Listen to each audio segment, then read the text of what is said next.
శ్రీ సార్వరీనామ సంవత్సరం మీనరాశి ఫలాలు. మీనరాశి వారి గ్రహస్థితిని పరిశీలించగా శుభాశుభ మిశ్రమ ఫలితములు కలుగునాయి. సంవత్సరం ప్రారంభంలో విపరీతంగా డబ్బులు ఖర్చు అవుతాయి. ముఖ్యంగా శుభకార్యాలు, దైవ సంబంధ కార్యాలకి అధికంగా ధనం ఖర్చు చేస్తారు. ప్రతి పని అందు నిర్ణయములు లేట్గా తీసుకుంటారు. సర్వకార్య జయం కలుగుతుంది, కానీ విపరీతంగా డబ్బు ఖర్చు అవుతుంది. ఆదాయ వ్యయముల మధ్య సమతూకం పాటించలేక సతమతమగుదురు. సంఘమునందు గౌరవ మర్యాదలు కోల్పోతారు. వాటి కోసం ధనం వ్యయం చేస్తారు. దాన ధర్మాలు ఎక్కువగా చేస్తారు. సంవత్సరం మధ్యలో అన్నీ మంచే జరుగుతుంది. కీర్తి, గౌరవం, పెరుగు ప్రతిష్ట పెరుగుతుంది. భార్య భర్త మధ్య సఖ్యత ఏర్పడుతుంది. తద్వారా సంతాన సౌఖ్యం కలుగుతుంది.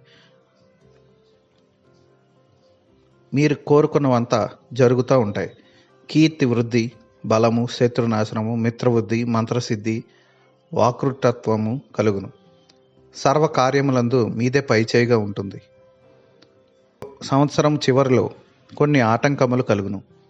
సర్వకార్యములందు పీడ కలుగును. ధైర్యం తగ్గుతుంది. పశు నష్టం కలుగుతుంది. ప్రయాణములందు వాహనములు మొండికేయును.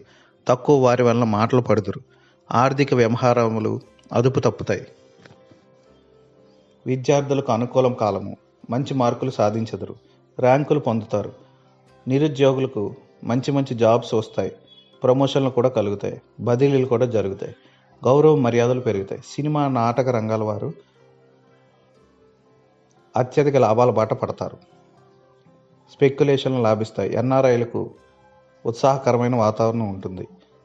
రాజకీయ నాయకులకు పదవీ యోగములు ఉంటాయి. వ్యాపార, వర్తక, వాణిజ్య వర్గాల వారికి ఉత్తేజకరంగా ఉంటుంది. మొత్తం మీద మీనరాశి వారికి ఈ సంవత్సరం ఎక్కువగా మంచే జరుగుతుంది.